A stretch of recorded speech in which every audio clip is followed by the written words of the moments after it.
하나님의 말씀 창세기 21장 8절입니다.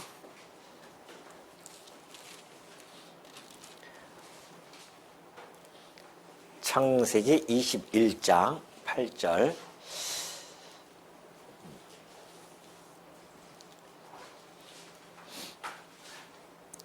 아이가 자라매 젖을 떼고 이삭이 젖을 떼는 날에 아브라함이 큰 잔치를 베풀었더라.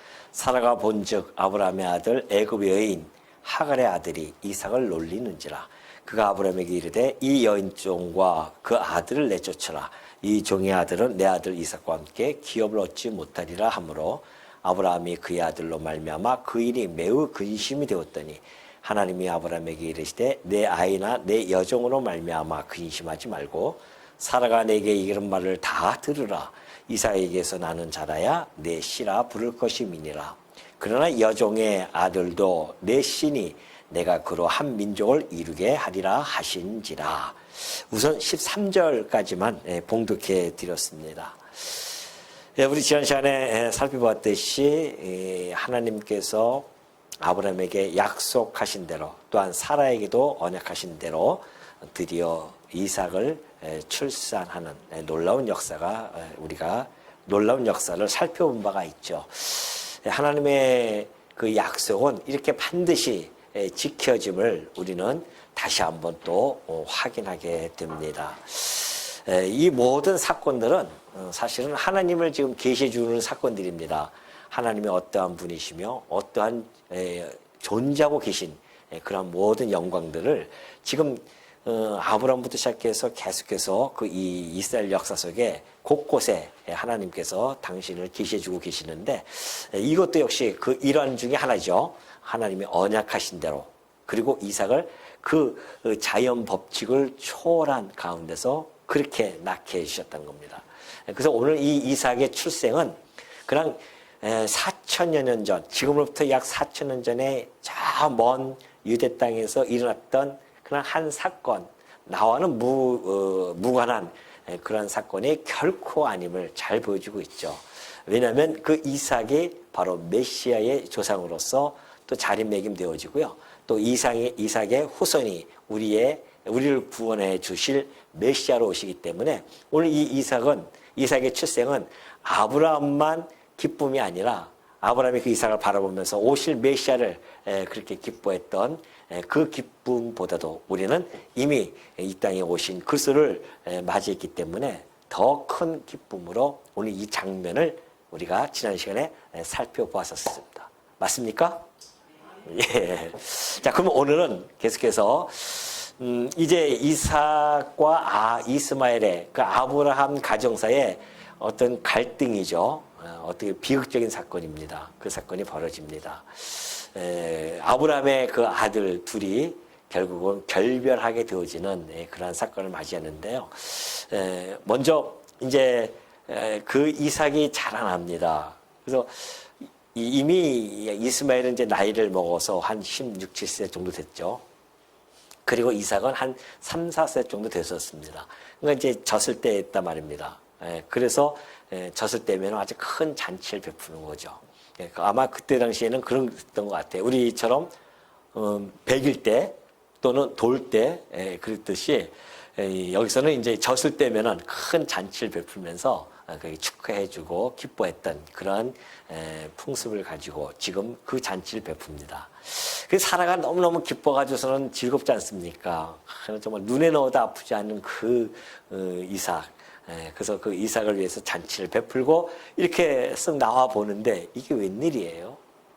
아브라함의 아들 애굽 여인 하갈의 아들이 곧 이스마엘이잖아요. 그 이스마엘이 이삭을 놀립니다.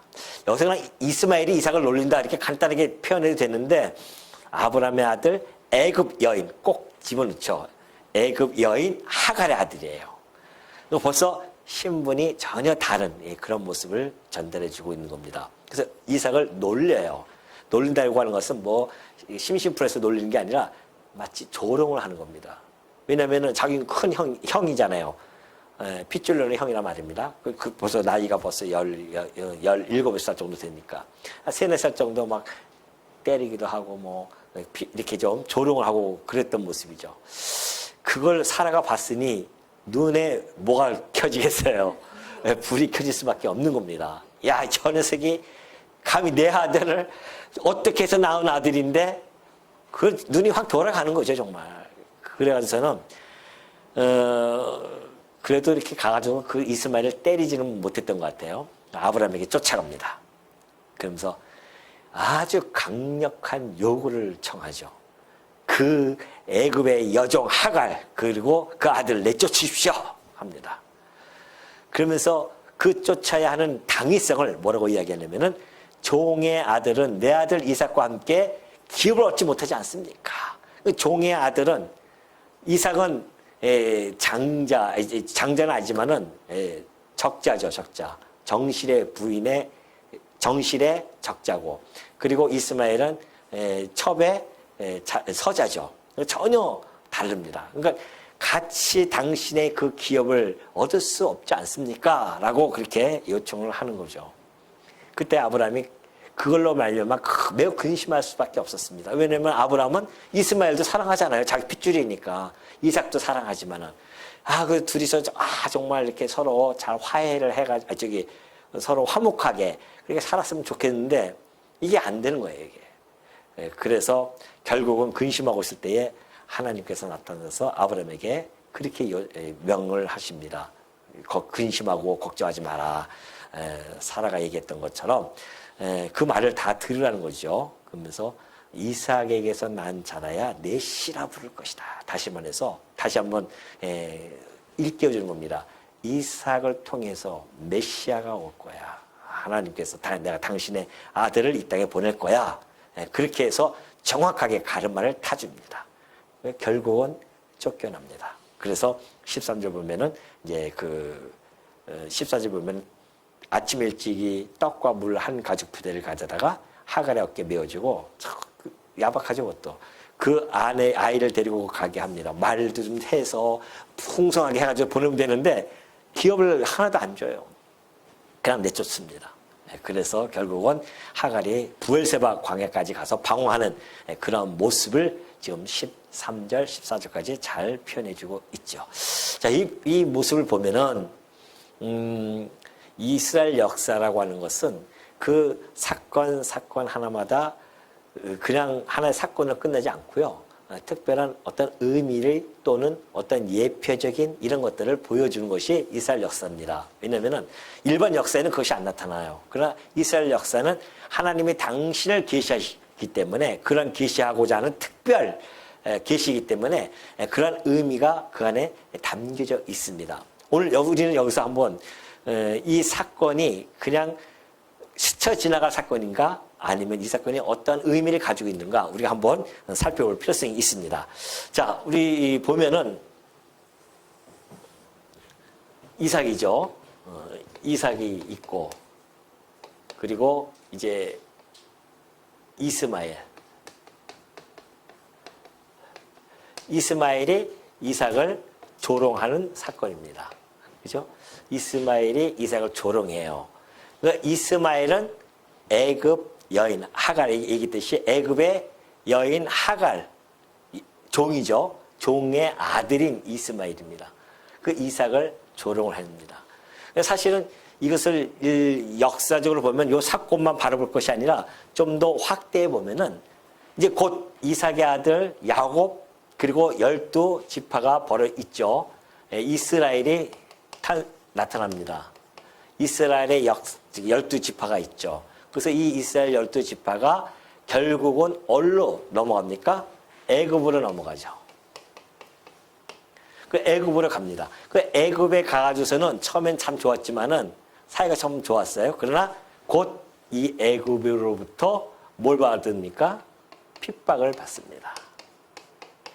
그래서 이 사건을 사실은 역사적으로 보면은 이 애굽에 내려가서 이삭의 후손들이 애굽에서 이거 이스마엘도 애굽 사람 아닙니까? 어머니가 애굽이니까는. 그래서 물론 아버지가 아브라함이지만은 그때 당시에 그 어머니가 유대인이면은 이스라엘 민족이면은 같은 이스라엘로 취급을 합니다. 이렇게. 그만큼 어머니의 역할이 크죠. 그러니까 사라가 아닌 이 애굽 여인이기 때문에 그래서 이 이스마엘은 애굽 사람으로 취급을 당하는 겁니다. 그래서 애굽이 이스라엘을 핍박할 것에 대한 하나의 예표적인 사건으로 확인할 수가 있습니다. 그러니까 이 사건 자체가 이렇게 확대해서 역사적으로 보면은 애굽으로부터 이스라엘이 핍박을 당할 것에 대한 하나의 사건이었다. 근데 놀랍게도요, 여기서 끝나지 않습니다. 하나님으로부터 지혜와 계시의 영을 받은 바울이요, 이 사건을 그냥 스쳐 지나가지 않고요, 정말 놀랍게도 하나님의 그 구속사적인 그러한 계시의 그 비유로서 어떠한 신학적 의미를 담고 이 사건을 그대로 끌고 옵니다. 그 2000년 후잖아요. 2000년 후에 예수님이 이 땅에 오시고 나서 이 사건을 지금 어떻게 설명해 가고 있는지를 우리가 갈라디아서를 통하여 한번 살펴보도록 하겠습니다. 자, 갈라디아서 4장 21절 하니까 이렇게 설명을 해요. 내게 말하라. 율법 아래에 있고자 하는 자들아, 율법을 듣지 못하였느냐? 그때 당시에 예수 그리스도를 믿고 있는 자들이 있었는데 율법주의자들이 옵니다. 그래서 할례를 행해야 된다, 율법을 지켜야 된다, 이런 이야기를 하는 것이죠. 그래서 그들이 율법을 안 지키면은 박해를 하고 율법을 떠나면은 유대인으로서 취급도 안 해주고 이럴 때였었어요. 그러니까 그때에 바울이 하는 이야기입니다. 율법 아래에 있고자 하는 자들아, 율법을 듣지 못했냐는 것이죠. 기록된 바 아브라함에게 두 아들이 있으니 하나는 여종에게서 하나는 자유에 있는 여자에게서 낳다 그러죠. 이스마엘은 뭐예요? 여종으로. 이삭은 자유자예요. 사라죠. 이건 여종 하갈입니다. 그러면서 여종에게는 육체를 따라 낳고 여종에게서 육체를 따라, 그러니까 인간의 생각 속에서 이스마엘을 낳고, 자유 있는 여자에게서는 하나님께서 약속을 해주지 않았습니까? 언약 자손이죠. 이렇게 해서 약속으로 말미암았다. 일단 역사적인 사건을 이야기하고 바울은 이것은 비유니 이렇게 설명해주고 있습니다. 자, 비유를 한번 들겠다는 겁니다. 그러니까 무슨 비유나, 이 두 여자들은 두 언약이라 그래요. 하나는 신의 산, 여종, 이거 언약인데 그건 신의 산. 신의 산이죠. 그래서 곧 예루살렘이라고 합니다. 이 신의 산으로부터 종을 낳은 자니 곧 하갈이라. 신의 산이 뭘 대변합니까? 신의 산은 율법이죠. 율법입니다. 곧 하갈입니다, 이것이. 이렇게 비유예요, 비유. 이게 뭐 탁탁 들어맞히는 것이 아니라 비유니까 비유로 여러분이 잘 이해하시면 됩니다. 그러면서 이 하갈은 아라비아에 있는 신의 산으로서 지금 있는 예루살렘과 같은 곳이니, 자, 예루살렘 있죠. 그 예루살렘과 같은 곳이니 지상에 있는 예루살렘, 신의 산, 곧 예루살렘으로 그렇게 표현해 주고 있습니다. 왜냐하면은 신의 산에서 받은 율법을 가지고 지상에 있는 그 예루살렘에서 지금 율법을 행하고 있잖아요. 제사를 지내고 막 그러지 않습니까? 그래서 예루살렘과 같은 곳이니 그가 그 자녀들과 더불어 종로를 탄다. 율법에 따라서 그렇게 행동을 취하는 것, 율법의 규범에 따라서 움직이는 것, 이걸 이야기하고 있습니다. 그래서 그걸 종로시라고 그렇게 표현해주고 있어요. 그러면서 위에 있는 예루살렘은 자유자니, 그래서 여기는 하늘의 예루살렘입니다. 예루살렘. 하늘에 있는 거죠. 여긴 지상에 있는 것이고, 예루살렘이. 그래서 이 위에 있는 예루살렘은 자유자니 곧 우리 어머니 사라다, 그런 거 이야기합니다. 그 사라는 은혜를 따라서 이삭을 낳은 거죠. 하나님이 은혜를 주셔가지고서는 그 은혜에 따라서 이삭을 낳습니다. 그러니까 하늘의 예루살렘은 은혜로 가는 곳이죠. 이 지상의 예루살렘은 율법을 가지고서는 가는 곳이고, 기록된 바 잉태하지 못한 자여 즐거워하라, 산고를 모르는 자여 소리질러 외치라, 이는 홀로 사는 자의 자녀가 남편 있는 자의 자녀보다 많음이라 하였으니, 곧 이 자유자 사라의 후손들이 많아질 것을 그렇게 이야기해주고 있죠. 기록되어졌다. 그러면서 형제들아 너희는 이삭과 같이 약속의 자녀라 그래요. 형제들아 너희는 이삭과 같이 약속의 자녀라. 누가? 형제가 누굽니까? 성도죠. 오늘 우리가 성도입니다. 이 성도는 이삭과 같이 우리는 약속, 언약의 자식입니다. 약속의 자녀고 이스마엘은 육체로 난 자고, 자, 육체를 따라 이삭과 같이 약속의 자녀라. 그러나 그때 육체를 따라 난 자가 곧 이스마엘이죠. 육체를 따라 난 자가 성령을 따라 난 자를 박해했다 이겁니다. 약속 곧 성령을 따라서 났다고 그렇게 표현해 주고 있죠. 박해를 했어요. 그리고 나서 이제도 그러하도다. 그런데 지금도 그러하도다 그래요. 지금도. 그러면 성경이 도대체 무엇을 말하느냐? 여종과 그 아들을 내쫓으라. 여종의 아들이 자유 있는 여자의 아들과 더불어 유업을 얻지 못하리라 하였느니라. 그런즉 형제들아 우리는 여종의 자녀가 아니요 자유 있는 여자의 자녀이니라. 그리스도께서 우리를 자유롭게 하려고 자유를 주셨으니 그러므로 굳건하게 서서 다시는 종의 멍에를 매지 말라 그러죠. 자, 지금 쫓아냈어요. 이 이스마엘과 이 여종을 쫓아냈어요.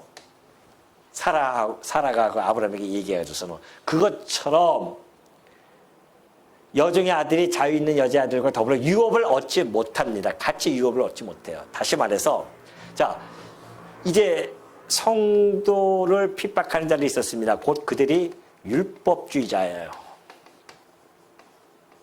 율법주의자들이 끊임없이 성도를 박해합니다. 그래서 율법을 지켜야 된다, 할례를 행해야 된다, 막 이런 것이죠. 이걸 지금 이 사건을 가지고 이 성도가 핍박받는 율법주의로부터 핍박받는 율법주의자는 율법의 종노릇을 하는 겁니다. 율법이 시킨 대로 해야 되니까 그 종노릇하는 것을 이 종으로서 사는 것과 그렇게 비유로 들어서 설명해 주고 있는 것이죠. 그래서 율법주의자들이 성도를 박해할 것에 대한 것을 비유로 설명해 준 겁니다. 근데 이때 이 2000년 전에 이런 사건이 있었는데 그 사건을 보니까 2000년 후에 비유로 설명해 주면서 이렇더라. 이런 일들이 벌어졌더라. 그러면서 하는 이야기가 이 성도는 하나님 나라 안에 있지만은 율법주의자들은 결국은 하나님 나라 밖으로 쫓겨나는 겁니다. 그러니까 율법으로는 하나님 나라 백성이 되어질 수 없어요. 그 율법을 추구하는 자들은 하나님 나라 밖으로 영원히 추방되어질 수밖에 없습니다. 어떻게 했듯이 이스마엘이 여종의 아들 이스마엘이 이삭을 핍박함으로 쫓겨나듯이 그렇게 지금 이 율법을 지키고자 하는 자들 그건 그리스도와 아무 상관이 없죠. 그러니 우리를 자유롭게 하려고 자유를 주셨어요. 근데도 불구하고 여전히 율법 아래에 있다고 한다면 또 종의 멍에를 맨다고 한다면 그것은 하나님 나라와 상관이 없는 자들입니다. 이때 당시 이건 매우 중요합니다. 지금이야 우리가 율법주의자들하고 살지 않는 시대니까 그렇겠지만은 이때는 뭐 다 율법주의에 있던 사람들이 개종을 해가지고서는 기독교로 왔단 말입니다. 그러니 여전히 그 회당에서도 율법을 지켜야 된다. 율법주의자들이 나타나서 그렇게 핍박했던 그런 시기였었어요. 그래서 바울은 아주 강력하게 이 사건을 가지고 비유를 들어서 이렇게 설명해 갑니다. 정말 이건 탁월한 해석이죠. 이걸 어떻게 이걸 끄집어낼 수 있을까? 그래서 바울은 그걸 비유로 듣는 겁니다. 그렇다고 한다면 오늘 이 사건이라고 하는 것은 하나님께서 이 아브라함 집에 있었던 이 갈등, 이 비극적인 이 사건이 결국은 이 가정사를 통해서 은혜와 그리고 또 이 율법이라고 하는 이런 구속사적인 이런 계시를 이 사건을 통해서 보여주었고 계시해 준 겁니다.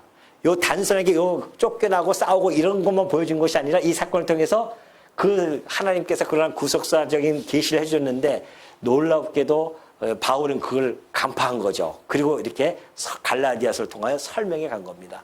참 성경이라고 하는 것이 이렇듯 정말 전체적인 구조 속에서 완전히 톱니바퀴가 물려가듯이 정확하게 탁탁탁탁 역사적으로나 어떤 의미로든지 맞아떨어지는, 이거는 그냥 자의적인 해석이 아니거든요. 바울이 그냥 자의적으로 해석한 것이 아니라 이런 하나님의 어떤 계시의 정신을, 계시의 영을 받아가지고서는 이런 것들을 설명해 나가는 것이기 때문에 우리는 이 사건을 여기까지 끌고 가는 이 탁월함 속에서 우리도 바라보면서 야, 단순하게 한 가정사로 그치는 것이 아니라 이것이 오늘날 우리가 어떻게, 성도가 어떻게 이 율법을 대해야 되며 뿐만이 아니라 율법주의자뿐만이 아니라 수많은 많은 자들이 우리 성도를, 불신자들도 그렇고 모든 자들이 다 성도를 박해했을 때에 결국은 축출당할 수밖에 없는, 그것을 극명하게 보여주는 사건이 아니겠는가 하는 것이죠. 그러니 우리가 성도로서 이 땅에 살아가면서 하나님 나라 안에서 살아갈 자들로서 이 땅에서 박해를 받는 거에 대해서 너무 그렇게 막 그냥 힘들어하고 아주 그냥 못 쓸 일처럼 그렇게 받아들일 건 없다. 이것은 이미 오래전부터 역사 속에서 끊임없이 이렇게 이스라엘도 그렇고 있었던 사건입니다. 이 모든 사건이 결국은 성도와 그 다음에 성도를 대적하는 자들로부터의 박해를 받을 것에 대한 이야기고, 초대교회부터 그 박해는 시작되어졌고요. 지금도 여전히 우리는 불신자들로부터 뭘 받고 있습니까? 네? 얼마나 많이 박해 받으셨어요? 박해 받으신 적 있어요? 뭐 돌도 맞고 막 그러셨어요? 아니잖아요. 조롱 정도 우린 받죠, 조롱. 개독교 뭐 이러면서 조롱 정도는 받습니다. 물론 이것이 우리가 이 교회가 잘못한 것도 물론 많이 있죠, 사회적으로. 그럼에도 불구하고 그것은 어쩔 수 없는 우리들의 교회가 이 세상에서 가지고 있는 운명일 수밖에 없다. 왜요? 이 세상은 이 공중 권세 잡은 자가 지금도 다스리고 있고 움직여 가고 있고, 오늘 우리는 그 세상에서 살아가면서 하나님 백성으로서 살아가야 하는 존재들이기 때문에 어쩔 수 없습니다. 그러니까 혹시 그런 조롱을 받으면은 그냥 얼굴 확 빨개져가지고 막 죽이려고 덤비지 말고 그냥 수용하면서 맞다. 이게 오히려 사도들이 박해받을 때 뭐로 갑니까? 오히려 기뻐하잖아요. 우리 주님께서 이미 그것을 이에게 예언해 주셨고, 내가 십자가에서 핍박받았던 것처럼 너희들도 핍박받을 거야. 이거 어쩔 수 없습니다. 그러니까 예수 믿으면 뭐 그냥 이 땅에서 아주만 존귀함 받고 막 그렇게 생각하시면 안 됩니다. 어차피 우리는 이 땅에서 박해와 조롱과 그런 속에서 살아갈 수밖에 없습니다. 그럼에도 불구하고 우리는 여전히 하나님 나라 이 사건을 통해서 맞아, 우리를 핍박하고 하는 자들은 결국은 나라 밖으로 쫓겨나고 슬피 울며 이 일을 갈 것이다. 우리는 하나님 나라 안에서 하나님을 찬송하면서 그 기업을 이어받고 살아가죠. 같이 기업을 이어받을 수가 없습니다. 이 나라의 하나님 나라의 기업을 이어받을 수가 없어요. 같이 종로 타는 자들과는. 이런 엄청난 의미를 우리에게 담고 이 사건이 벌어졌다. 성경이 얼마나 얼마나 깊습니까? 내포하고 있는 모든 사상이라든가 어떤 신학적인 이런 모든 것들이 깊이 배어져 있음을 우리가 알 수가 있는 거죠. 자, 여기 12절 보면 그래요. 이삭에게서 나는 자라야 내 씨라 부를 것이라 그래요.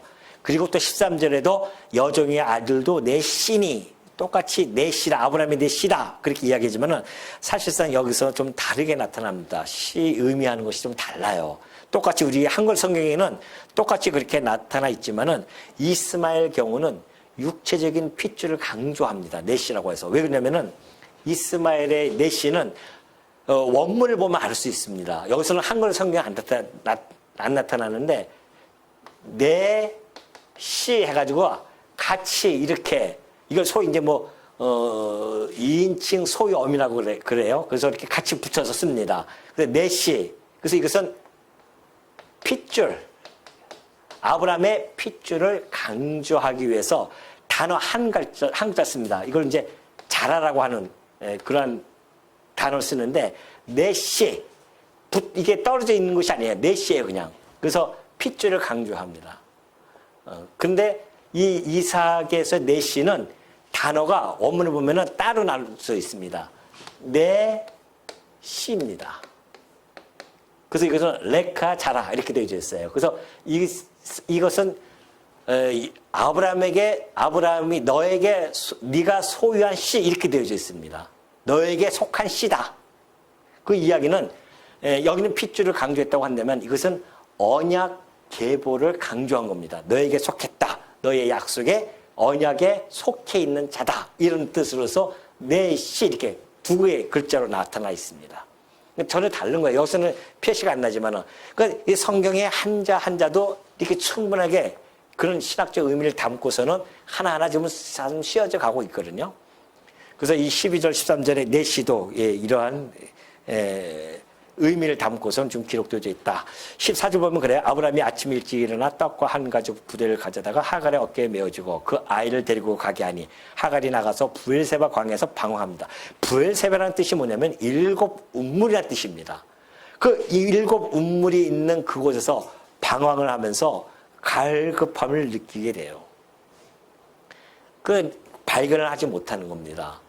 그 여기 보면은 15절 보면 가죽 부대에 물이 떨어졌죠. 그 자식을 관목 덤불 아래에 두고 이르되 아이가 죽는 것을 참아보지 못하겠다 하고 화살 한바탕 거리 떨어져 마주 앉아 바라보며 소리내어 우니 하나님이 그 어린아이의 소리를 들으셨으므로 하나님이 사자가 하늘로부터 하갈을 불러 이르시되 하갈아 무슨 일이냐 두려워하지 말라 하나님이 저기 있는 아이의 소리를 들으셨나니 일어나 아이를 일으켜 내 손으로 붙들라 그가 큰 민족을 이루게 하리라 하시니라. 그러면서 하나님이 하갈의 눈을 밝히십니다. 샘물을 보고 가서 가죽 부대에 물을 채우다가 그 아이에게 마시게 하였더라. 자, 그동안 보지 못했던 것을 하나님께서 하갈의 눈을 띄게 해가지고서는 그것을 보게 해서 먹게 되어지죠. 그러니까 분명히 있었는데 보지를 못해요.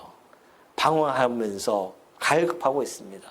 이런 사건들도 오늘 현대의 이 모습과 너무도 방불하죠. 왜냐하면은 우리 주님이 이 땅에 무엇으로 오셨습니까?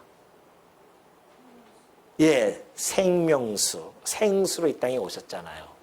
한 번 먹으면 영원히 목마르지 아니할 그런 생수로 오셨습니다. 그러니까 우리가 이 주변에 우리 생수로 이 땅에 오셨는데 많은 사람들이 그 생수를 발견하지 못하고 여전히 방황하며 갈급해하는 그러한 모습이 이 세상에 지금 얼마나 많이 가득합니까? 마치 하갈이 부엘세발 곧 일곱 운물이라는 그곳에서 방황하듯이 현대의 모습이 그런 모습이라는 것을 너무나 잘 보여주고 있죠. 그런 면에서 우리가 오늘 이 시대에 생수를 발견하고 오늘도 여전히 하나님의 이 말씀의 생수를 먹으면서 우리의 이 갈증을 느끼지 못하게 하시는 이 하나님의 크신 은혜 앞에 어찌 우리가 감사가 안 나올 수 있겠습니까? 그죠? 찬양이 나올 수밖에 없습니다. 여러분들 이 말씀을 드시면 목마르십니까? 목은 마르죠, 물론. 우리가 물을 먹지 않습니까? 그러나 우리의 영혼은 갈증은 우리가 충분히 해소되어집니다. 왜냐하면 아까 오전에 얘기했듯이 예수 그리스도를 붙들고 있는 우리들이기 때문에 예수님은 우리에게 생수를 공급하시는 분이십니다. 그의 배에서부터 나오는 그 생수의 강, 그 강, 천국의 모습이 아닙니까? 그 생수의 강에 우리가 함께 하시기 때문에 그 생수의 강을 우리가 지금 이렇게 풍족하게 먹고 있지 않습니까? 오늘 이 말씀을 통해서도 우리가 하나님의 그 말씀을 통하여 생수를 지금 우리가 먹고 있고 날마다 우리가 생수를 먹으면서 갈급함을 느끼지 않는 거죠. 그러나 지금 세상 사람들 보십시오. 얼마나 갈급한지 모릅니다.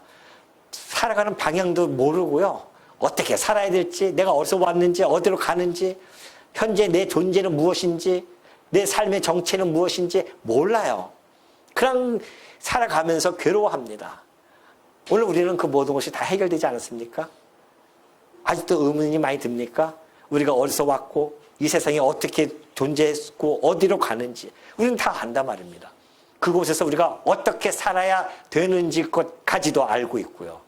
그런 것들을 우리가 안다고 하는 것처럼 얼마나 우리가 풍족한 그러한 생수를 좀 마시고 있나 말이죠. 결국 추방을 당한 하갈 이스마엘이 들어서 방성대곡을 하죠. 하나님이 그 소리를 들으십니다.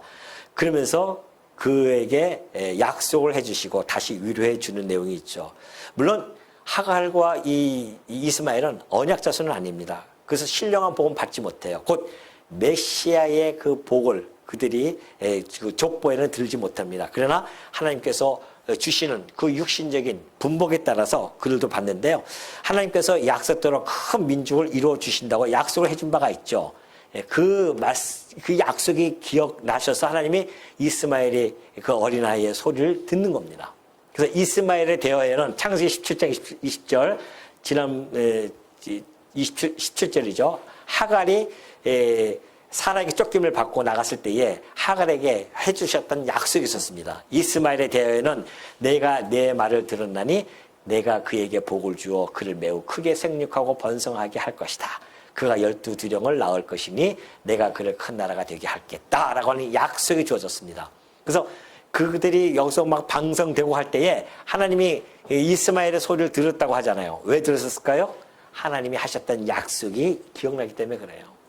그래서 이 약속과 더불어서 또 일찍이 하갈에게 약속하신 또 하나 있죠. 창세기 16절 10절에 더 나아가서는 여호와의 사자가 또 그에게 이르되 내가 내 씨를 크게 번성하여 그 수가 많아 셀 수 없게 하리라. 그러니까 절대 하갈과 이스마엘이 광야에 쫓겨났지만은 죽지 않습니다. 왜요? 하나님의 약속이 주어져 있기 때문에 그래요. 이스마엘에게도.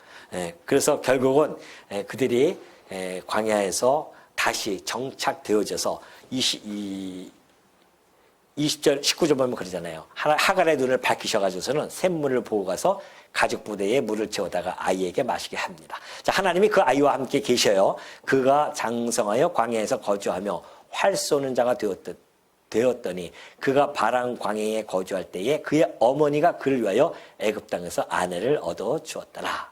그가 바람 광야에 거주하면서요 활 쏘는 자가 됩니다. 이것도 역시 하나님께서 일찍이 창세기 16장 12절의 말씀입니다.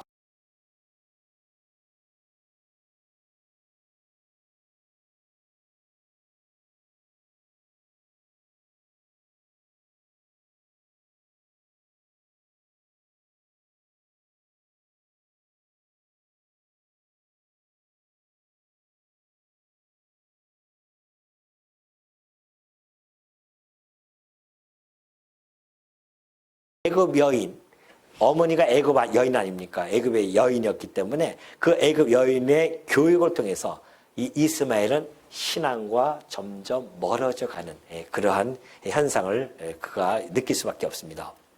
그래서 결국은 그 아내를 애굽 여인을 아내로 맞이한 겁니다. 이삭은 아브라함이 직접 저 하란에 가서 같은 종족을 데리고 와서 이삭과 리브가를 결혼시켰지만은 이 애굽의 여종은 자기가 좋은 소견대로 해서 애굽 여인, 자기 애굽 사람이니까 애굽 사람을 데리고 와서 결혼을 시켜서 하나님의 그 신앙적인 생활과는 전혀 다른 곳으로 다시 갈 수밖에 없는 그런 모습을 잘 보여주고 있죠. 결국은 이 모든 사건들이 우리가 하나하나 이렇게 살펴보면은 하나님의 그 손길이 안 닿는 것이 하나도 없었습니다. 이스마엘에게 했던 그 지금의 모든 약속조차도 하나님의 언약에 기인한 그러한 약속을 다시 한번 확인시켜주고 그대로 역사가 진행되어져서 정말 들나귀처럼 그렇게 살아가는 그 에돔의 족속들, 에돔이 아닌 이스마엘 족속들이죠. 그래서 그 뭐 사우디 쪽이라든가 이런 거 다 이스마엘 후손들 아닙니까? 그래서 강력한 그러한 정말 그 역사적으로 보면은 그렇게 활도 잘 쏘고 그래서 싸움도 잘하는 그러한 나라로서 잘 성장이 되어지죠.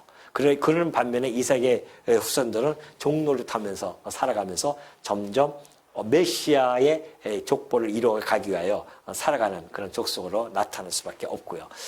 이 모든 것들이 하나님의 그 정말 역사, 언약에 의해서 이루어진다는 걸 볼 때에 이 모든 역사가 하나님의 언약과 성취라고 하는 언약 성취사적인 그러한 역사임이 너무나 틀림없고요.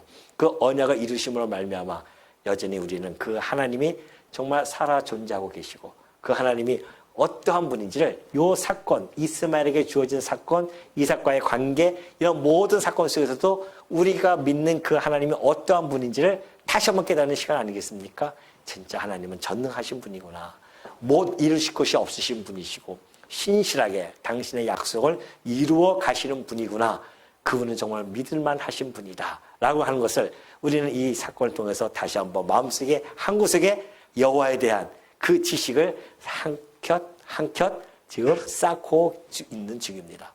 오전에도 우리는 예수 이름을 통하여서 깊게 쌓아졌다고 한다면 오늘 이 사건도 마음 한켠에 예수 하나님에 대한 그 신앙을 겹겹이 쌓는 그러한 우리의 말씀이 아닐 수 없고 또 사건이 아닐 수 없다.